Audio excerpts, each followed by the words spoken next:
की जो वैल्यू आई है वो 1.1, B1 की जो वैल्यू आई है वो आई है 1.88।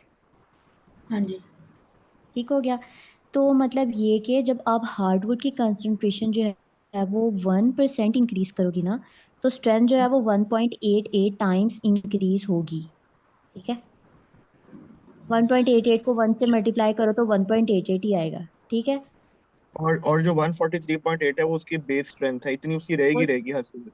यस, उसकी हर है ना? सिचुएशन में वो यही तो ओल्ड मेरा है। सवाल है। यही तो मेरा समझ गया। सवाल है कि 143 कहाँ से आया और 1.88 कहाँ से आया? फॉर्मूला 140, फॉर्मूला से आया ना यार वो तो। 143 और 148 B1 और बी नोट की वैल्यूज थी ना, वो हाँ हमने जी। पीछे निकाली है सारी कैलकुलेशंस करके। हम्म। ठीक है। बी सारे अच्छा, जो फॉर्मूला। 1.88 है that is the value of B1। ठीक है। हाँ जी। ठीक है, B1 जो है वो x का कोएफिशिएंट है, यानी वो x को रिप्रेजेंट कर रहा है, if I am not wrong. Yes. Yes. ठीक है। तो अगर मतलब 1.88 हार्डवुड इंक्रीज हो रहा है तो उसकी जो स्ट्रेंथ है वो 143.8 आएगी। नहीं, 143.8 जो है ना, उसकी वो बेस स्ट्रेंथ। चाहे तुम हार्डवुड की कंसंट्रेशन कंसीडर करो या ना करो, वो बेस इतनी उसकी है, वो स्ट्रेंथ वैसे रहनी है। रहनी है। अगर अच्छा हम अच्छा, ठीक है। 1.88 हार्डवुड 1% इंक्रीज होगा तो उसके अंदर 1.88 स्ट्रेंथ ऐड हो जाएगी। और जितने हाँ। परसेंट इंक्रीज होता जाएगा उसको 1.8 से मल्टीप्लाई करेंगे तो उतनी स्ट्रेंथ उसकी ऐड होती जाएगी। हाँ। या ठीक है। अच्छा, समय मैं तुम्हें ठीक है। कल दोबारा समझा दूंगी अगर तुम्हें नहीं समझ आई। ठीक है। ठीक है हमारा। आगे आगे चलते हैं। आगे ये सारी चीजें यही हैं। अच्छा, उसने कहा है कि जो आपका लीस्ट स्क्वायर लाइन की प्रॉपर्टीज क्या है, लीस्ट नीचे ही आ जाओ, ऊपर कोई इंपॉर्टेंट चीज नहीं। लीस्ट स्क्वायर लाइन की प्रॉपर्टीज क्या है, इन सारी प्रॉपर्टीज को भी एक दफा सारे रटा मार लीजिएगा। ये पीछे हैं कि जब हमने ना एरर्स का सम करना है वो भी जीरो होना चाहिए, स्क्वायर्ड एरर का सम जो है वो मिनिमम होना चाहिए, और जो है वो least square line always pass through the mean of data. इसका मतलब ये है कि आपने लाइन वो वाली सिलेक्ट करनी है जो most most of the dots में से पास करे। ठीक है। नीचे थोड़ा सा आना, उसमें है, नीचे थोड़ा सा आना। हाँ, ये देखें, मतलब हमने लाइन वो सिलेक्ट की जिसमें से जो मैक्सिमम डॉट्स में से पास कर रही है। ठीक है, हम्म। यानी कि वो मीन ऑफ द डाटा में से पास कर रही है। हम्म। ठीक है। अब properties of least square line की ऐसे ही दो तीन ना सारे लोग याद कर लें, इनके सब मैम पूछ लें कि लीस्ट स्क्वायर लाइन की प्रॉपर्टीज क्या क्या होनी चाहिए। अगर एरर जीरो देखना है ना, तो वो जहाँ पे न्यूमेरिकल सारा हुआ है ना, वहां पे उन्होंने सम ऑफ द एरर निकाला है, वो जीरो आता है, और जो सम ऑफ द स्क्वायर्ड आता है वो माइनस में आता है। कैलकुलेशन में ये जाना जरा हम अच्छा, मतलब दिखाई। उसकी ये प्रॉपर्टी है कि एरर का सम हमेशा जीरो आएगा और हाँ उसका जी, ये देखें, ये दूसरा देखें, यही दूसरा जो हाँ जी, सम है वो यहाँ पे एरर का जो सम है ना 0.04 आ रहा है, और एरर स्क्वायर का जो सम है ना, मतलब वो मिनिमम आना चाहिए। हम्म। यहाँ पे तुम्हें लगता है इन्होंने 38.83 इतना बन नहीं रहा, लेकिन फिर भी हो सकता है मीन ये मिनिमम ही हो और मैक्सिमम कोई और लिमिट हो। तो मतलब एरर का स्क्वायर जो होगा वो क्या होगा? कम आना चाहिए। कम आएगा, और जो एरर होगा वो नेगेटिव में आएगा या वो जीरो होगा? जीरो आएगा, जीरो आएगा, जीरो आएगा। -0.04 इज ऑलमोस्ट जीरो। जीरो, हाँ मतलब ठीक है, मतलब इट्स द सम ऑफ हाँ एरर्स जी, is zero and the error square is हाँ जी, मिनिमम। हाँ जी, हाँ जी, हाँ जी। ठीक है। ठीक हो गया।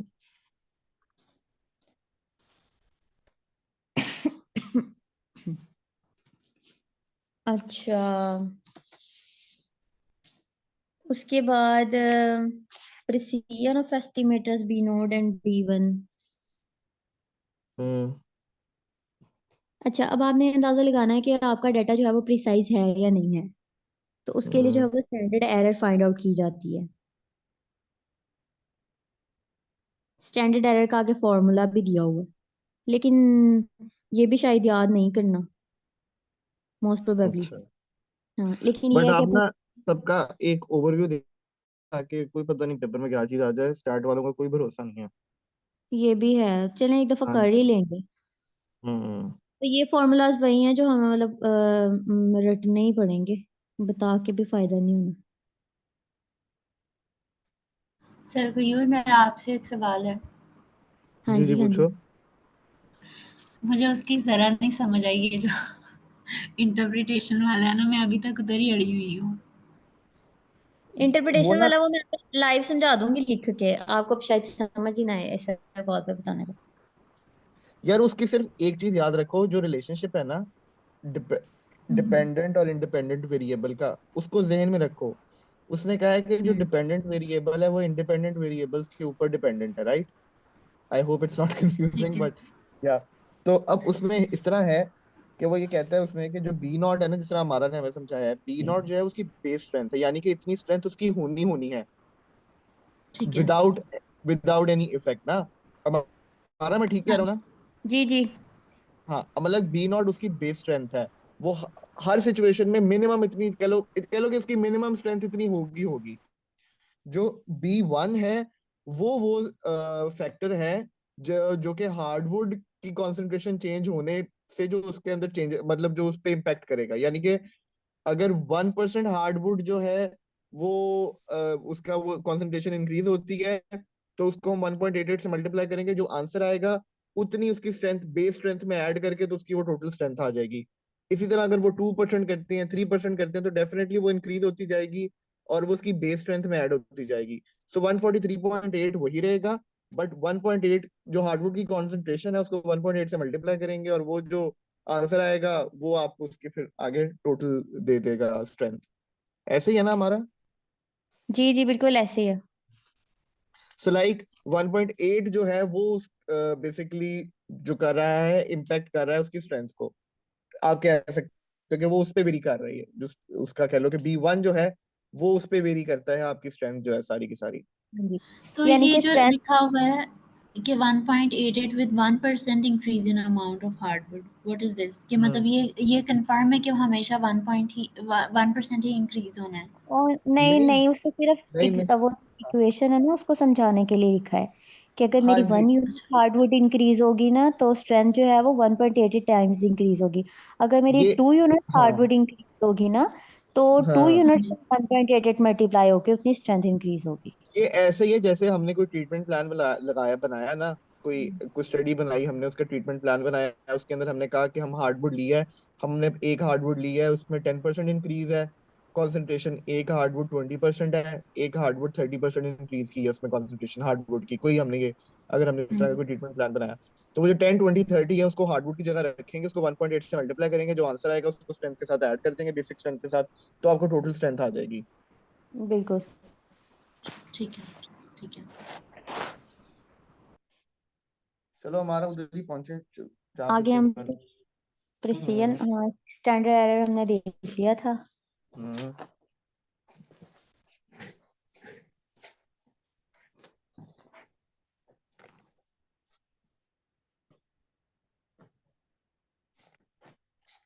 अच्छा उसके बाद ये भी फजूल फजूल लाइन है, इनका कोई मतलब नहीं बन रहा, मैंने पढ़ी।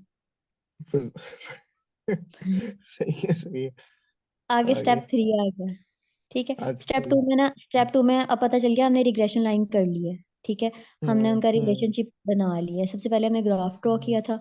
नंबर 2 पे हमने हम्म। उनका रिलेशनशिप बनाया इक्वेशन के जरिए से। और नंबर 3 पे ठीक अब है। हम उसकी सिग्निफिकेंस चेक करने लगे हैं कि क्या जो हमने रिलेशनशिप बनाया है वो ठीक भी है या नहीं। हम्म। ठीक है। यानी अब कि हमने टी दो, टेस्ट। हाँ अब हमने दो हाइपोथेसिस बनाएंगे, एक H0 होगा और H1 होगा, मतलब ठीक है कि हम्म। B1 = 0। B1 = 0 होने का ये मतलब है कि there is no relationship between Y and X। ठीक है। हाँ यस, अगर मतलब आप कि जो हर, वो हार्डवुड है, मतलब हाँ वो 1.88 है, वो उसको कोई जीरो लेना है। देना ही नहीं। हाँ वहां पे हाँ B1 पे हमने 0 लगा दिया ना तो वो सारी हमारी इक्वेशन। हाँ, सारी खत्म हो जाएगी, हाँ बिल्कुल ठीक है ये ठीक है ठीक है। हमारा ये हमारा हाइपोथेसिस है कि ये हमारा नल हम्म। हाइपोथेसिस है, और हमारे हर मेथड के एंड पे हमारा नल हाइपोथेसिस जो है वो रिजेक्ट होना चाहिए, तो हमारा टेस्ट जो है वो सिग्निफिकेंट है, वरना नहीं। हाँ, नल हाइपोथेसिस एच नॉट है ना? हाँ जी। हमारे मगर और ये हाइपोथेसिस हमेशा दो रिजेक्ट होते है? हैं। मगर हाइपोथेसिस हमारा हम, एक और हाँ, हाँ सॉरी मैं जी आपकी बात काट रहा हूँ, एक और चीज ये भी है कि हो सकता है ऐसा भी सवाल आ जाए जिसके अंदर नल हाइपोथेसिस मतलब वो रिजेक्ट ना होता हो, तो बिल्कुल उसमें बिल्कुल हमारा रिजल्ट सिग्निफिकेंट उसमें बनना ही ना हो, तो ये बिल्कुल ना हो कि बिल्कुल। हम जबरदस्ती उसको रिजेक्ट ना करा दें, मतलब ये चीज बहुत जरूरी है। जी जी बिल्कुल बिल्कुल नहीं, वो मैं ये सिचुएशन बता रही हूँ कि अगर आपका सिग्निफिकेंट है तो उसके लिए एच नोट जो है वो रिजेक्ट रिजेक्ट हो। होना जरूरी है। हाँ अगर एच नोट रिजेक्ट नहीं होता तो इसका मतलब ये है कि आपके रिजल्ट्स नॉन सिग्निफिकेंट हैं। दोनों सिचुएशंस हाँ का पेपर आ सकता है। बिल्कुल ठीक है, ठीक जी है। जी बिल्कुल ठीक है ठीक है ठीक है, थैंक यू फॉर करेक्शन। नहीं नहीं नहीं, कोई बात नहीं। नहीं ठीक है ऐसे ही क्या है, पता कर। शायद किसी को लगे कि हमारा ने कहा था रिजेक्ट करना ही करना। हाँ वही ना, मैंने कहा वहां पे जाके ना ये कह देना है, मैं नहीं जाके कहना फिर हमारा, तुमने कहा था कि रिजेक्ट करना था, मैं तो रिजेक्ट करके आ गया हूँ। तो एक्सेप्ट किस सूरत हाल में होना है ये भी बता दें। यार देखो ना, अब मैंने कोई स्टडी की है और मैंने ऐसे पैरामीटर्स ले रही हैं जिनका मेरी स्टडी से लेना देना ही नहीं है, ठीक है। कोई और हम्म, पैरामीटर्स हैं जिनका लिंक ज्यादा बन रहा है, जो मैंने पैरामीटर्स लिए उनसे मेरी स्टडी खराब है, तो तब वो मेरा हाइपोथेसिस जो है वो रिजेक्ट नहीं होगा और जो मेरे रिजल्ट्स हैं वो नॉन सिग्निफिकेंट होंगे, ठीक है। पता नहीं हमारा ठीक है। ठीक है। नहीं आप क्या बेसिक कह आगे, रहे हो? नहीं ठीक है ठीक है, आप बताओ हमारे, ये आगे टी टेस्ट का समझाओ ना, ये टी टेस्ट से ही हमें पता लग जाएगा कि वो रिजेक्ट होना है या एक्सेप्ट होना है। हाँ ठीक है। सबसे पहले अब इसमें भी 5 स्टेप्स है ना। सबसे पहले आपने हाइपोथेसिस बनाना है। नंबर 2 पे हम्म आपने लेवल ऑफ सिग्निफिकेंस, मोस्टली हम 5% ही रखते हैं, ठीक है। 5% लेवल ऑफ हम्म, सिग्निफिकेंस का क्या मतलब है? कि उसका जो 95% आएगा वो। मतलब कि जो आपके रिजल्ट 95%। आने हैं ना वो वेरी कर सकते हैं 5%, ठीक है। फाइव आपकी कभी परसेंट भी कोई हाँ वैल्यू ठीक है। एक्यूरेट नहीं आती, वो 5% ज्यादा भी हो सकता है, कम भी हो सकता है। तो ये हम इतना हाँ मार्जिन रखते हैं किसी भी अपने स्टडी में, ठीक है। हाँ, उसके बाद और टेस्ट अगर स्टैटिस्टिक्स। लेवल ऑफ सिग्निफिकेंस अगर 5% से ज्यादा आ जाता है एरर, तो फिर वो डेफिनेटली वो मतलब वो सिग्निफिकेंट रिजेक्शन नहीं है। वाली साइड पे चला जाता है। हाँ वो रिजेक्शन वाली साइड पे चला जाता है या। हाँ ठीक है। अब आगे आ जाता है कि जो टेस्ट स्टैटिस्टिक्स है उसमें हमने जो है वो फॉर्मूला लगाना है, और इसमें भी मैंने ये कहा था कि आपको फॉर्मूला लगाने की, याद करने की कोई जरूरत नहीं है। आपने ये भी मिनी हम्म टैप से ही करना है, मतलब प्रैक्टिकल पोर्शन में। लेकिन बस आपको हम्म, स्टेप्स पता हो कि टेस्ट स्टैटिस्टिक्स है, बल्कि फॉर्मूला मैं तो कहती हूँ कि सारे याद कर ही लें और कुछ ना कुछ प्रैक्टिस एक हम्म। दफा कर ही लें, सही बात ताकि है, वहां पेपर पर उन्होंने कहना है कि आपने डिफाइन फॉर्मूला नहीं वाला लिखा था, आपने पूरे स्टेप नहीं लिखे थे। यस ऐसे मसले यस भी हो जाते होते हैं। यस। उसके बाद टेस्ट 36 कर लेंगे, ये वाला फॉर्मूला लगा देंगे। B1 बीटा वन हमेशा जीरो ही आएगा, ठीक है। और B1 की हम्म वैल्यू भी हम पीछे से ले लेंगे, और स्टैंडर्ड एरर ऑफ B1 भी हमने निकाली थी, ठीक है, वो भी वहां से हम वैल्यू निकाल लेंगे। अच्छा, उसके बाद हमने इसकी डिसीजन मेकिंग करनी है कि हमने एच नोट को तब रिजेक्ट करना है जब आपका टी कैलकुलेटेड जो है वो टी टेबुलर से कम है, ठीक है। हम्म नहीं सॉरी, आपने तब रिजेक्ट करना है जब आपका ये जो और से पीछे वाली है ना, इसको क्रॉस कर दें। इसकी जरूरत नहीं है, इसे कंफ्यूज किया हुआ है नेगेटिव का साइन लगा के, ठीक है। बेसिकली ये हम्म है कि आपका जो टी कैलकुलेटेड है वो should be greater than T tabular, ठीक है। तो तब हम अच्छा रिजेक्ट कर देंगे एच नोट को। हम्म जो आपकी कैलकुलेटेड वैल्यू है वो आपकी टेबुलर वैल्यू से ज्यादा होनी चाहिए। होनी चाहिए, अगर वो ज्यादा होगी तो ही एच नॉट रिजेक्ट एच होगा। नोट रिजेक्ट होगा, वरना एच नोट जो है वो एक्सेप्ट हो जाएगा, ठीक है। ठीक है। ठीक है। अब हाँ जी, अब जो है वो अच्छा अगर उसकी वो वैल्यू। ग्रेटर देन और इक्वल के यहाँ पे ग्रेटर ही होना चाहिए। हाँ जी, ग्रेटर अगर वो देन और इक्वल इक्वल, होता है क्योंकि यहाँ पे अगर दोनों वो, साइन। हाँ अगर वो इक्वल होता है तब भी वो रिजेक्ट हो जाएगा, है ना। हाँ जी ठीक हाँ है। जी। और ये निकालना है कैसे, अल्फा बाय 2 कर लेंगे, ठीक है। यानी कि हम्म अल्फा बाय 2 करके 0.025 आ जाएगा, ठीक है। हाँ बिल्कुल ऐसे ही जब एक आएगा। आपका मिनट जीरो एक पॉइंट मिनट। हमारा जो अभी सर ने क्वेश्चन किया कि अगर कैलकुलेटेड वैल्यू जो है वो ग्रेटर है तभी एच नॉट रिजेक्ट होगा और इक्वल है तब भी रिजेक्ट होगा। हाँ जी, तो मतलब इसमें कंडीशनल क्या चीज़ है? दोनों फिर दोनों केसेस में अगर कम होगा तो फिर रिजेक्ट नहीं होगा ना, फिर नहीं एक्सेप्ट होगा, हो फिर जाएगा। एक्सेप्ट हो जाएगा एच नॉट, हाँ। अच्छा चलो ठीक है। हाँ जी हाँ जी, ठीक हो गया। और उसके बाद जो है वो अल्फा बाय 2 करके, मतलब 0.025 वाला हम टेबल खोलेंगे, और n-2 यानी नंबर ऑफ ऑब्जर्वेशंस में से 2 माइनस करके हम्म उस वैल्यू से हम देख लेंगे। और बेसिकली हम्म, पेपर में ये होता है कि क्योंकि हमें वो टेबल्स ले जाने की इजाजत नहीं होती, इसलिए वो खुद ही हाँ मोस्ट ऑफ द केसेस जो है वो टी दे कैलकुलेटर देते टी हैं, टेबुलर की वैल्यू दे देते हैं। दे देते हैं, हाँ ऐसे ही हाँ है जी बिल्कुल। हाँ जी, गुड। ठीक है, इसलिए इसको कोई बॉदर करने की जरूरत ही नहीं है। अच्छा, हम्म, उसके बाद रहता है कि रिजल्ट्स आ जाते हैं कि हमने एच नोट को रिजेक्ट कर दिया और हम कंक्लूड करते हैं कि सिग्निफिकेंट रिलेशनशिप है, ठीक है। अभी हमारा तीसरा स्टेप हो गया, इसमें हमने टी टेस्ट किया है। सही है। उसके बाद जो है वो इनके confidence intervals statistic calculated from a sample provides a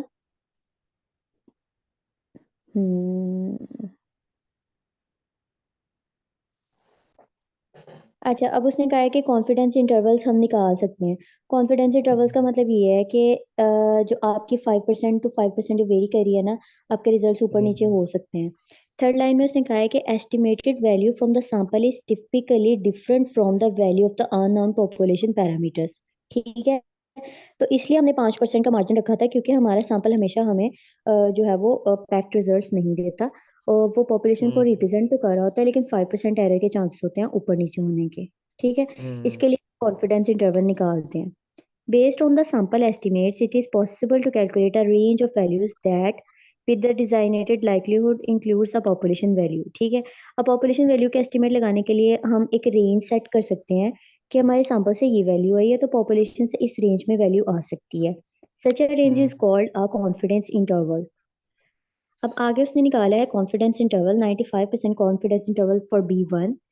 उसके लिए उसने B1 की जो है वो सारी निकालने का तरीका बताया हुआ है। ठीक है, अब जो उसकी वैल्यू आई है 1 जो हमारी वैल्यू थी ना 1.88, ठीक है, B1 की वैल्यू थी। अब उसमें से प्लस माइनस एक दफ़ा प्लस कर लेंगे ये वाली 2.306 मल्टीप्लाई बाय 0.117 वाली वैल्यू को, और एक दफ़ा माइनस कर देंगे। ठीक है, जब माइनस करेंगे तो 1.61 आएगा, और जब हम प्लस करेंगे तो 2.15 आएगा। सही है, यानी कि जो हमारी पॉपुलेशन का डाटा है वो 1.61 से लेके 2.15 तक जो है वो वेरी कर सकता है B1 की वैल्यू के हिसाब से। ठीक है, हाँ हाँ, वो प्लस आगे। माइनस करके करते हैं ना। हाँ, बिल्कुल ठीक हो गया। हाँ हाँ, अब इधर भी उसने यही बात की है कि 90% कॉन्फिडेंस इंटरवल का क्या मतलब है, कि अगर 100 सैंपल जो है वो यही चीज उसने बताई है। ठीक है, कि जो है वो किस तरह से रिप्रेजेंट करेगा आपकी डाटा को। 90% confidence interval can be interpreted as if we take 100 samples of same size under the same condition and compute 100 confidence interval about parameters. Then 90 such CIs will contain the parameter, not all the constructed. अच्छा, वो कहता है कि जो confidence interval होते हैं ना, वो आपके पॉइंट एस्टिमेट से ज़्यादा इन्फॉर्मेटिव होते हैं, क्योंकि पॉइंट एस्टिमेट से एक ही वैल्यू आनी है, लेकिन आपके कॉन्फिडेंस इंटरवल से आपको एक रेंज मिल जाती है, तो फिर उसकी एस्टिमेटेड की प्रिसीजन के चांसेस ज़्यादा हो जाते हैं। ठीक है,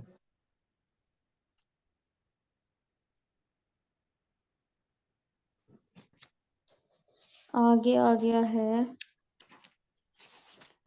ये भी वही चीज़ है, 95% कॉन्फिडेंस इंटरवल को वही दोबारा वही वैल्यू से शो कराएंगे। अच्छा, एक सेकंड ऊपर आना, ऊपर आना। हाँ, एक और साइड ऊपर आओ, ये जहाँ पे कॉन्फिडेंस इंटरवल वाला था, बस इधर इधर इधर इधर। अच्छा, इधर हमारा मुझे एक बात आप समझा दो कि उसने 1.88 प्लस माइनस 2.306 मल्टीप्लाइड बाय 0.117, जो 0.117 है वो ये स्टैंडर्ड एरर B1 की वैल्यू है। हाँ जी, बस ठीक है, चलो नीचे चलो, और नीचे ये चलते हैं। आएगी कहाँ से ये वैल्यू हमारा? स्टैंडर्ड ये एरर ऊपर B1 निकाल। की वैल्यू है, फॉर्मूला सारा जो हम पीछे वो सारी हाँ कैलकुलेशंस जी, वाला है ना, उसमें हाँ नहीं, जी। तो स्टैंडर्ड ये एरर सारी B1 की वैल्यू दी। कैलकुलेशंस हमें मैम पेपर में करके देंगी? मैम मतलब ये हमारे पास डाटा होगा? प्रोवाइड करना चाहिए मैम को, अगर वो नहीं करेंगी तो उनको करना चाहिए तभी, लेकिन फिर भी हम फॉर्मूलाज एक दफा देख के जाएंगे। कोशिश ठीक करो है। अपनी यार अच्छी तैयारी करके जाओ, क्योंकि मैम ने कहीं ना कहीं स्टैट्स वाले कहीं ना कहीं फंसा देते हैं। यस, कहीं ना कहीं नहीं, हर इसलिए जगह अपनी फंसाते अपनी अपनी प्रॉपर बचत करके जाओ, क्योंकि समटाइम्स ऐसा होता है कि हम सारा कुछ करके भी जाते हैं, तब भी कोई ऐसी चीज दे देते हैं जो हमने कहीं पढ़ी ही नहीं होती, तो चले हम वहीं से सेव हो जाएंगे जो हमने पढ़ा होगा। हैं। हाँ जी।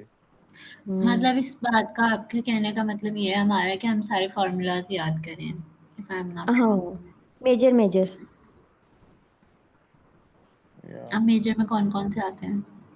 यार लाइक B1 B नोट का कर लो, कर ही लो, बल्कि सारे ही कर लो एक एंड दफा बैठ के। ये एस सारी एक्स चीजें यार वाई। हमने उसमें की हुई हैं 701 में, इनको करना इतना मुश्किल नहीं होगा। हाँ, चलो ये ठीक बस है एक हमारा। दो दफा की प्रैक्टिस लगेगी। और जिन्होंने ओके। 701 4 साल या 4 साल पहले किया था उसका क्या, उनका क्या बनेगा? उनको फिर एक्स्ट्रा मेहनत कोई करनी बात नहीं पड़ेगी। सर, जिन्होंने पिछले से पिछले साल किया उनका भी वही हाल है। हाँ ऐसा होता तो वैसे ऐसे ही है। चलो कोई नहीं, कोई नहीं। चलो अच्छा बताओ अभी आगे, इसको जल्दी जल्दी वाइंड अप करें यार। अब इसमें है ना ज्यादा टाइम हो गया, कल ना करें, हम्म, अब बस करें। नहीं नहीं, मैं कहता हूँ ये एटलीस्ट टॉपिक वाइंड अप कर लो। चलें ठीक है। इस हम्म, स्लाइड का भी कोई मुझे समझ नहीं आया, कोई तुक बना नहीं है उसका भी, अच्छा। तो गुजार दो। मगर मैडम मगर मैडम ने बना लेना पेपर में, तो मैं बता रहा हूँ। मैम अगर बनाना तो मैं ग्रुप में शेयर कर दूंगी। अच्छा ठीक है। यार, मैंने ना एक्सक्यूज मी, मैंने एक चीज डिस्कस करनी थी कि मैंने ना पता किया है एक दो बच्चों से। वो ये कहते हैं अगर आप पास्ट पेपर्स देख लो ना एक दफा, तो फिर हाँ ये फॉर्मूलाज वगैरह इसकी टेंशन नहीं होगी। ये कहीं से हमें पास्ट पेपर मिल जाना, सेम पेपर वैसा ही आता है। फास्ट दो हाँ पेपर जो यार है ये ना, चीजें वो मैंने सीखना जो है। स्टैट का डिस्कशन ग्रुप मैंने उसके साथ शेयर हो। मैंने ना 701 का जब पेपर दिया था ना सर उस्मान के अंडर, जब था एमफिल का, तो सेम हाँ सर ने वही पेपर दिया हुआ था, सेम, मिड में भी और फाइनल में भी। तो सेम पहले हेयर सर जफर ने भी यही चार किया था। हमने हमने 4-5 पेपर सिर्फ प्रैक्टिस कर लिए थे। मिसिंग एनोवा हालांकि सर ने नहीं करवाया हुआ था, लेकिन जो पेपर में आया हुआ था तो सर ने सेम वैसे ही दिया हुआ था। जो हम्म डेफिनेशंस थी वो भी वही थी, जैसे क्वेश्चंस बन के आते हैं वो भी वही। अब हम अगर जितनी मर्जी तैयारी कर लें, ज्यादा से ज्यादा भी कर लेंगे, तो तब तक नहीं हो सकेगा जब तक हमारे पास पास पेपर्स नहीं होंगे। तो मैं पास यही कह रही पेपर। हूँ हम ये अपने हम अपने ना, ये या हमें ना ढूंढ एक लें कहीं सीनियर से। ने और ने भी कहा है कि मैम ना अगर आप लोगों को जो भी टीचर पढ़ा रही है ना, आप उनका पास्ट पेपर लेके आपको आइडिया भी हाँ, हो जाएगा, मिड और पेपर रिपीट भी होता आइडिया है, नहीं, ये भी बोला और था। पेपर रिपीट नहीं, उस टीचर का तरीका सेम पेपर देने का वही होता है। ये तो हमने काफी देर से नोट किया हुआ है ना, हाँ ये तो है। क्योंकि एमफिल में भी ऐसे ही हुआ था हमारे पास बच्चे पीछे इस से दफा, अपने लेकिन पुराने पांच पेपर। पेपर नहीं किसी के पास। मैं यही कह फास्ट रही थी हम पेपर, अपने अपने एक्सक्यूज तौर मी, पे ना, अगर ढूंढ ले मैंने।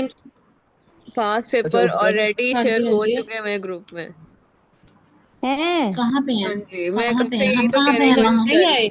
एक सेकंड, एक सेकंड, एक सेकंड, मेरी बात हाँ, सुन ले सब। लीड फॉर एवरीवन हो गया है। अच्छा नहीं, मेरी बात सुनो वाकई सारे देखो जरा। वो हाँ जो हाँ। राबा साहिब ने सेंड किए थे, अच्छा यार मेरी मैं बात मैम कहाँ क्या पे है हूँ, ये कब 7? की बात है? उससे अच्छा उससे मेरी बात डिलीट सुनो। कराने वन क्यों किया है? अच्छा मेरी बात सुनो सारे एक मर्तबा। हम्म। बेशक पास पेपर्स करना जरूरी है, बड़ा अच्छा पॉइंट है, सब सही है। बट ना जब तक बेसिक्स ना क्लियर होंगे तब तक पास पेपर्स का भी कोई फायदा नहीं है, एटलीस्ट नहीं तुम्हें खुद पता होना नहीं, ये तो चाहिए। है, ये मैं तो ये है। नहीं कह रही हम्म। लेकिन तो क्या आएगा हम क्या हम नोट हाँ नहीं नहीं, मैं वही कह रहा हूँ। हमें मैं समझता पता हूँ होगा होता ऐसे ही कि है। हमें किस चीज की ज्यादा तैयारी करनी है।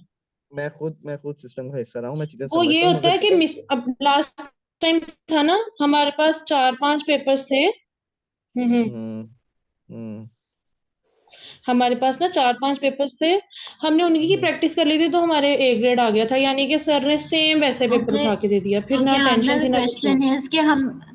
द क्वेश्चन इज कि हम लेंगे पास पेपर कहाँ से? आप किसी से भी पूछोगे वो वो कहेगा यही हमारे है पास यार, नहीं है। मैं यही कह रही हूँ कि हमें अब ये ढूंढने पड़ेंगे। मैं उस दिन ना मैम की उधर गई थी ऑफिस में, तो वहां पे मैम की एक स्टूडेंट बैठी हुई थी। तो मैंने कहा था आपकी जो पीएचडी स्टूडेंट है मैम के अंडर काम कर रही हूँ उसके पास, तो हमें कहती वो अभी आई नहीं हुई। तो मैंने कहा था फिर आप पता कर दीजिएगा। ऐसे ही अगर हम स्टैट डिपार्टमेंट चले जाए ना अलग अलग सारे, तो शायद कहीं से मिल ही जाए। इसमें इसमें इसमें कोशिश कर ले तो ढूंढेंगे तो मिल ही जाएंगे। अच्छा अब मेरा वो हम पॉइंट ये आखिरी है। 2 दिन कर भी एग्जैक्टली, लेंगे ना डिस्कस आपस में, एग्जैक्टली। तो हमारा पेपर हो जाना है। हाँ जी, मेरा पॉइंट ये है कि अभी ना हम इसको डेज पे डिवाइड कर लेते हैं। जैसे आज अगर हम ये सारा थ्योरेटिकल पोर्शन कर लेते हैं तो कल हम अनोवा वगैरह फैक्टोरियल चीजें इस तरह की देख लेंगे। और फिर हम उसको पेपर से 2 दिन पहले हम पास पेपर देख लेंगे, मीनवाइल हम पास पेपर ढूंढ लेते हैं। मगर अभी हमारे पास जो टाइम है ना, अभी हम उसको ना हाँ हाँ इस पे फोकस कर लेते हाँ हैं जी, जैसे। हाँ जी। हम्म मैं यही कह मीनवाइल। रही हूँ, हाँ जी हम तैयारी कर लेते हैं, लेकिन आखिरी 2 दिन हाँ हम जी, डिस्कस कर लेंगे। लेकिन हमें वो हाँ पहले जी। ढूंढने पड़ेंगे ना। मैं भी जाऊंगी इंशाल्लाह कल, लेकिन अगर आप लोग को कोई सीनियर वगैरह या हॉस्टल में कोई भी पता लगता है ना, तो शायद मिल ठीक ही है, जाए। हम सब अपने अपने अपने तौर पे पता कर वरना लेते हैं। फिर हम अपने अपने तौर पे पता कर लेते हैं और फिर देख हम्म, लेते हैं इंशाल्लाह जो भी चीज हाथ आती है तो उसको फिर डिस्कस कर लेंगे। क्योंकि तो ना माहम आप मैम कह ने रहे थे। टोटल क्वेश्चंस तो सिर्फ, हाँ जी मैम ने, मैं यही कह रही हूँ मैम ने टोटल क्वेश्चंस तो 3-4 ही देने हैं, और अगर हम सारा भी करके चल जाएं और वो 3-4 हमें ना आते हुए, तो फिर हम क्या करेंगे? मैंने सुना है मिसिंग एनोवा भी देती हैं वो। बस मुझे ये तो इतना मुझे पता है कि पता वो है। देती और तरीके से और पढ़ते बच्चे सारा है, लेकिन जब तक पेपर नहीं ना करोगे तो हमें वहां पे पेपर नहीं आता। वो तरीका मिसिंग ही अनोवा होगा क्या अपना। होता है? यार मजे का काम है। वो क्या होता है? यार तैयारी मिसिंग तो अनोवा करें ना, ये अनोवा दे देते हैं, इसमें से आधी वैल्यूज गायब यार। वो होती है। मिसिंग एनोवा ये होता है कि एनोवा उन्होंने बना के दे देना टेबल, उसमें कुछ कुछ वैल्यूज उन्होंने छोड़ देनी है, वो यार आमना, फॉर्मूलाज जिस बंदे को अनोवा ही नहीं लगा आता के। उसको मिसिंग अनोवा कैसे आएगा? पहले अनोवा मिसिंग तो अनोवा सीखें, फिर सीखना है ना उसमें पहले। एनोवा एनोवा आपको आ भी गया ना पूरा? एनोवा आपको पूरा आ भी गया तो मिसिंग एनोवा में और ही फॉर्मूलाज लगते हैं। और नहीं यार, वो वही यानी कि रिवर्स, अगर आपने, हाँ, वही रिवर्स करके यानी कि लगते उन्होंने हैं। अगर आपको डिग्री ऑफ फ्रीडम दे दिया और साथ वाला नहीं, यार देखो हमारे कुछ कुछ टॉपिक ऐसे कवर फॉर्मूलाज नहीं और होगा। लगते हैं। अभी हम टॉपिक कवर कर लेते हैं, बाकी भी डिस्कशन ग्रुप में कर लेंगे। मैं खुद यही बात कर रहा हूँ तब से कि अभी हम ना ये सब डिस्कशन हम कर लेंगे, we have a lot of time for it, but अभी जो है ना, अभी we should concentrate on the things we are doing right now. अभी ये जो करा रही है ना हमारा, अभी हम ये चीजें कर लेते हैं, मीनवाइल हम पास पेपर्स ढूंढ लेंगे और हम उसको पेपर से हाँ 2 दिन जी, हाँ पहले जी, पास हाँ जी, ठीक है ना? हाँ, हम्म। हाँ जी, मेरा भी यही पॉइंट है, करेंगे हम सारा ही, यार लेकिन पास यार पेपर प्रैक्टिस हम कर लेंगे। पास हाँ पेपर जी, का हमारा, जिसने डिलीट किया है ना उसका ही तरला मार लेंगे, मिल जाएंगे पास पेपर्स। अच्छा कर हमारा लेंगे अब ये ना करवाओ, अब ये करवाओ जो इंशाल्लाह, हाँ करवा जी, लो। ठीक है। अब ये हाँ। करवाना शुरू करो, आगे ये मतलब कंप्लीट करो टी यार टेस्ट, ये। अब टी टेस्ट हो गया था, उसके बाद एफ टेस्ट आ हाँ जाता है जी। हमारा। एफ टेस्ट में अनोवा होता है, ठीक है, एनालिसिस हम्म, ऑफ वेरिएशन का टेबल। इसमें ठीक हमारे है। पास जो है वो कॉलम्स होते हैं। सबसे पहले हमने सोर्स ऑफ वेरिएशन लेना होता है कि कहाँ कहाँ पे हम्म। चेंज आ सकता है, ठीक है। अब हम्म। अगर हम देखें, हम रिग्रेशन पढ़ रहे थे, रिग्रेशन में हम क्या पढ़े थे? रिलेशनशिप पढ़ रहे थे, ठीक है। तो हम्म। पहला इसमें हम्म। आएगा सोर्स ऑफ वेरिएशन रिग्रेशन का, और दूसरा आएगा एरर का, ठीक है। ये अगर आप इक्वेशन को ही उठा के देखें ना रिग्रेशन वाली, तो उसमें दो ही चीजें थी, एक रिलेशनशिप था और एक एरर थी। ठीक हो गया, सोर्स ऑफ हम्म। वेरिएशन में दोनों चीजें आ गई, ठीक है। हम्म। उसके बाद जो होता है वो आपका आता है डिग्री ऑफ फ्रीडम, ठीक है।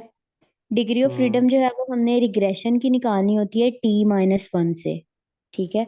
यानी हम्म। कितने टोटल नंबर ऑफ ट्रीटमेंट्स हैं, उनमें से एक निकाल देना, माइनस कर देना, तो वो आपकी रिग्रेशन आ जानी है, रिग्रेशन की डिग्री ऑफ फ्रीडम आ जानी है, ठीक है। एक अब सेकंड के, दोबारा बताओ, दोबारा बताओ। रिग्रेशन में आता है T-1, ठीक है। नंबर ऑफ ट्रीटमेंट्स -1, ठीक है। अगर -1, चार ठीक है। ट्रीटमेंट्स ले रहे हो या दो ट्रीटमेंट्स ले रहे हो, जितने भी ट्रीटमेंट्स है ना, ट्रीटमेंट्स -1 करके जो है वो रिग्रेशन आ जाता है। और जो एरर होता है ना, वो टोटल टोटल जो होता है ना वो N-1 होता है, हम्म। ठीक है। और जो एरर होता है ना वो होता है आपका टोटल माइनस रिग्रेशन की डिग्री ऑफ फ्रीडम, ठीक है। ठीक अब है। जो टोटल है वो 9 है, रिग्रेशन की डिग्री ऑफ फ्रीडम जो है वो 1 है, तो एरर 8 आएगी। अच्छा, जो रिग्रेशन का आया था वो T-1 से आया था, राइट? हाँ जी। हाँ, और जो टोटल था वो N-1 था। इधर यानी से, कि हाँ, तो इधर जी जी, इधर से यहीं से ऐसे ही निकालना है इसको। जितने भी आपके पास ट्रीटमेंट्स हैं, जो भी होगा, 10 ट्रीटमेंट है तो 10-1 आ जाएगा, यहाँ पे रिग्रेशन 9 आ जाएगा, ठीक है। हम्म। टोटल आपके जितने, उनमें से जितने आपके टोटल नंबर ऑफ ऑब्जर्वेशंस है हमारा ना, उनमें से हम्म। -1 करके आपका टोटल आ जाएगा। और टोटल में हम्म। से जब आपने रिग्रेशन माइनस करना है तो वो आपकी एरर की डिग्री ऑफ फ्रीडम आ जाएगी, ठीक है। समझ आ हमारा रही है? हाँ जी। वो मुझे मुझे टोटल हाँ, और एरर समझ आ गया है, मगर मुझे रिग्रेशन नहीं समझ आया कि इसने रिग्रेशन कैसे निकाला है। टी जो थे वो 2 थे, T-1 हाँ किया तो जी। 1 आ गया। हाँ जी। अच्छा। ट्रीटमेंट्स अच्छा हमारा ट्रीटमेंट्स या फैक्टर्स कह सकते हैं कि कौन से कंसीडर हो रहे हैं। अब वहां पे हमारे अच्छा। पास दो फैक्टर्स कौन से थे? एक हार्डवुड की हाँ कंसंट्रेशन और हाँ हाँ दूसरी हाँ हाँ स्ट्रेंथ, ठीक है। वो दो हाँ फैक्टर्स थे, हाँ। ठीक है। ओके ओके ओके ओके, हाँ उसको ठीक है फैक्टर कह लें ठीक है। उस, हाँ जी। यहाँ पे शुरू वो हो हमारा गया, फैक्टर ही शुरू हो कहेंगे गया। सिंपल रिग्रेशन में, हाँ, हाँ अब जी। अब क्लियर हो जी, गया। ठीक है। हाँ जी, ठीक। तो ये जो एरर है इसका फॉर्मूला हम इस तरह से लिख सकते हैं, ब्रैकेट में N-1 अगर लिखें और फिर उसके अंदर माइनस डाल के और फिर T-1 लिखें, हाँ जी, बिल्कुल बिल्कुल। तो तभी तो ठीक है। ओके हाँ जी, फाइन। बिल्कुल। और हमने लिखना नहीं है ना इतना लंबा पेपर में, बस करने की करते होते हैं, लिखने लिखने नहीं बैठना हमने। ठीक हो गया। अच्छा, चलो। उसके बाद आ जाता है सम ऑफ स्केयर की value. Hmm. Sum of square कहाँ से निकलता था अब यार? सम ऑफ स्केयर पीछे यार भूल सम गई। ऑफ स्क्वायर पता है किस तरह से निकलता था? हाँ ये प्रॉपर ये फॉर्मूला से जिसमें हम जो ट्रीटमेंट हमें दिया जाता था ना उसकी जो वैल्यूज होती थी, डाटा दिया जाता था, हाँ जी उसमें हाँ वो जी सबको हम इंक्लूड करके देन उसके बाद जितनी रेप्लिकेशन या जितने ट्रीटमेंट्स थे उसमें हम डिवाइड वगैरह इस तरह की हाँ नहीं चीजें करते थे, मीन वगैरह ये सब, बिल्कुल ऐसे सम ऑफ वो स्केयर मैम में मेरे देंगे ख्याल ये हमें। करते हैं कि पहली वैल्यू से लेके एंड वाली वैल्यूज तक स्केयर करके और उसके बाद नंबर हाँ ऑफ ऑब्जर्वेशन पे डिवाइड करके आता था, है ना? और उसमें सीवी भी होता था ना, करेक्शन सीएफ होता था, करेक्शन फैक्टर माइनस हो जाता था। करेक्शन फैक्टर को माइनस करना। सर ये आगे आएगा, फिर आगे हम इसको कर लेंगे। आप याद रखिएगा कि सम ऑफ स्केयर हमारा रहता है, अच्छा, सम ऑफ कैसे स्क्वायर, निकालें। और फिर सम ऑफ हाँ स्क्वायर जी, आएगा तो फिर मीन सम ऑफ स्क्वायर उसी फिर से सम ऑफ आएगा। स्केयर का मीन सम ऑफ स्केयर आप ऐसे निकालेंगे ना, सम ऑफ स्केयर को डिग्री ऑफ फ्रीडम पे डिवाइड करके। सम ऑफ स्केयर का भी ठीक है, फॉर्मूला आता है, वो आगे ठीक है, आगे आ जाना ठीक है है, सारे सीआरडी आरसीबीडी में डिटेल्स ठीक है। में। और ये जो, और फिर ये जो एफ कैलकुलेटेड है उसका क्या हिसाब है? एफ कैलकुलेटेड जो है ना, जब आपने mean sum of square regression को mean sum of square error पे डिवाइड करना है तो एफ कैलकुलेटेड आएगा, ठीक है। M mean S sum S of square regression को, हाँ जी, डिवाइड करना है hmm, mean sum of square error पे। अच्छा 1262 को यस, डिवाइड करना है 1 to 62 4.9 को पे। डिवाइड करना है 4.9 पे, तो एफ हम्म, कैलकुलेटेड आ जाएगा। अब मैम ने जो मिसिंग अनोवा होता है ना उसमें यही गेम की होती है, ठीक है, कि लाइक हाँ, 4.9 को मिस कर देंगे यहाँ से, वो हम निकाल लेंगे हम्म, थ्री हम्म, थर्टी एट हम्म, पॉइंट एट को 8 पे डिवाइड करके, या हम्म, 1262.1 को यहाँ से मिस कर देंगी, तो डिग्री ऑफ फ्रीडम और हम्म, एमएसएस से दोनों से मिला के हम जो है वो वाला एसएस निकाल सकते हैं, ठीक है। उसके सही बाद सही एफ सही। टैब आ गया। अब यहाँ पे जो है ना एफ हमारा टैब में जी आपने ये जो बताया था MSS divided by MSE, MSR लगा लो ना आप, मीन स्क्वायर ऑफ रिग्रेशन को डिवाइड करना है मीन स्क्वायर एरर पे। यार मेरी माम जरा बात बनाओ, सुनो, मेरी बात सुनो, मेरी बात MSR सुनो। Over MSE। गर्ल्स हम्म देखो, हमारे पास पहली वैल्यू क्या है रिग्रेशन वाली, 1262.1 है ना, ठीक है, हम्म इसको हाँ डिवाइड कर जी, दो 4.9 पे, हम्म 57.6 आ जाएगा। एफ हम्म कैलकुलेटेड बस। ठीक है, हाँ जी, ठीक है। हम्म, हाँ जी। अच्छा, एफ इसमें एफ टेबुलर कैसे निकाला है ये भी बता दो। अब जो एफ टेबुलर है ना, अब जो हम्म, क्योंकि हमने हमेशा लेना होता है 0.05 अल्फा अनो, ठीक है। हम्म, अब हाँ, इसमें जो है वो दो डिग्री ऑफ फ्रीडम्स लेनी है, ठीक है, 1 और 8 की। 1 जो है वो हमारी अच्छा अच्छा रिग्रेशन अच्छा, की डिग्री ठीक ऑफ है, फ्रीडम है और 8 जो है वो हमारी ठीक है, एरर की डिग्री ऑफ फ्रीडम है, ठीक है, ठीक है, ठीक है। और ठीक है। फिर अब इसके बाद जो है वो हम एफ टेबल्स में से देखेंगे। बस हम ये यहाँ तक हम्म, लिखेंगे, उसके बाद जो एफ टेबल वैल्यू जो है वो मैम खुद ही पेपर में शो कर देंगी, ठीक है। लाइक हम्म, 2 4 जो भी वो शेयर करेंगी पेपर्स में, क्योंकि हम्म, लेके नहीं जाते टेबल्स। आगे फिर जो है वो पी वैल्यू तब तब जो है वो हम कंसीडर करते हैं जब हम लैपटॉप पे कर रहे होते हैं, तो एफ टैब तक ही अनोवा आएगा, हम्म, ठीक है, क्योंकि पी वैल्यू हम थ्योरेटिकली निकाल ही नहीं सकते। आगे हम्म, बस उन्होंने ये कहा है कि जो आपकी एफ की वैल्यू आती है ना, उसका और टी की वैल्यू का जो रिलेशनशिप होता है वो क्या हो सकता है, ठीक है। एफ की वैल्यू जो है वो हम्म, हमेशा F is equal to T square आनी चाहिए। अब यहाँ पे ठीक है। हमारी एफ की वैल्यू जो थी वो 257.6 थी, पीछे हमारी जो टी की वैल्यू थी वो 16.05 थी। जब हमने टी हम्म, की वैल्यू का स्क्वायर लेना है तो एफ की वैल्यू के बराबर आएगी, ठीक है। यानी कि आप ये हम्म, दोनों वैलिडिटी को शो करते हैं कि आपके दोनों टेस्ट ठीक है, ठीक है। हम्म, अच्छा, अब चौथा स्टेप है। पहला स्टेप हमने किया था, हमने ग्राफ प्लॉट किया था। दूसरा स्टेप हमने रिग्रेशन लाइन बनाई थी। तीसरा स्टेप जो ठीक है है, वो ठीक हमने है। टेस्ट रफ टेस्ट करके चेक किया था कि हम्म, सिग्निफिकेंट है या नहीं है। अब हमने गुडनेस ऑफ फिट चेक करनी है कि अगर हमने उसको फिट कर दिया है तो वो कितना परसेंट फिट है, ठीक है। यहाँ पर हम्म, भी रिजेक्शन के चांसेस हो सकते हैं, हम्म, ठीक है। और आर हाँ, स्क्वायर जितना क्लोज होगा ना 100% के, उतना आपका जो मॉडल है ना वो बेस्ट फिट है। बेस्ट फिट होगा, हाँ। हम्म, और जितना वो अच्छा आर अच्छा। स्क्वायर की मैम डेविएशन, आपने जितना आपका जी आर स्क्वायर जो आपके पास वैल्यू आ रही है ना परसेंटेज में, जैसा ये 97% आ रही है, 100 के करीब है ना ये, तो ये उतने यानी आपने जो मॉडल इस पे लगाया है ना जिसके थ्रू आपने ये आंसर निकाला है, यानी वो सही है, बेस्ट फिट है। हम्म, अच्छा। उसके बाद आ जाता है अब आर स्क्वायर की वैल्यू फाइंड आउट करनी है। आर स्क्वायर की वैल्यू के लिए जो बेसिकली फॉर्मूला होता है वो होता है R square is equal to, हम लिखना R square is equal is to SSR over TSS। एक चीज बताना, as 2 SSR SSR R over TSS यानी over रिग्रेशन ओवर ट्रीटमेंट वाला ना, या TSS। टोटल हाँ वाला, जी, टोटल हाँ वाला, जी। टोटल। SSR over TSS ठीक हाँ हो गया। अब देखो ऊपर जो है वो 1262 है, हाँ, यानी कि वो रिग्रेशन का। रिग्रेशन का सम ऑफ स्क्वायर है। सही है, ऊपर ऊपर चाहे नोवा से जाके देख लो, ठीक है।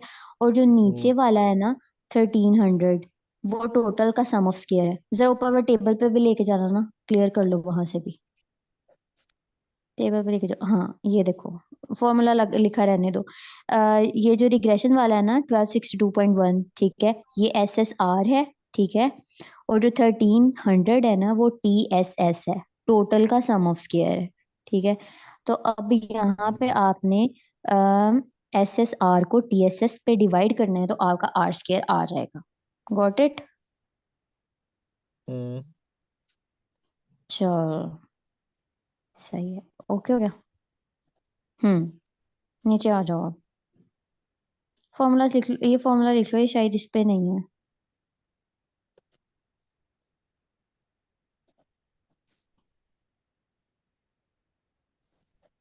अच्छा अब यहाँ पे आ गया, तो हमारी वैल्यू 100 से मल्टीप्लाई कर दिया तो 97% आ गया। इसका मतलब ये है कि about 97 variation in strength is due to the amount of hardwood and remaining 3% is due to the other unknown factors. There is ठीक है। No need to improve the model, क्योंकि पहले ही जो आपका आर स्क्वायर है वो 97% आ रहा है। 10% है, यानी कि 100% के पास है, तो मतलब ठीक हाँ है। जी, हाँ जी। अगर वैसे सजफ़र ने ये कहा था कि अगर आपका 60 से कम हो तो फिर नॉट गुड फिट उसको कहते हैं, तो फिर आपको मॉडल चेंज करना पड़ता है, 60 से ठीक भी है। अगर कम हो जाए।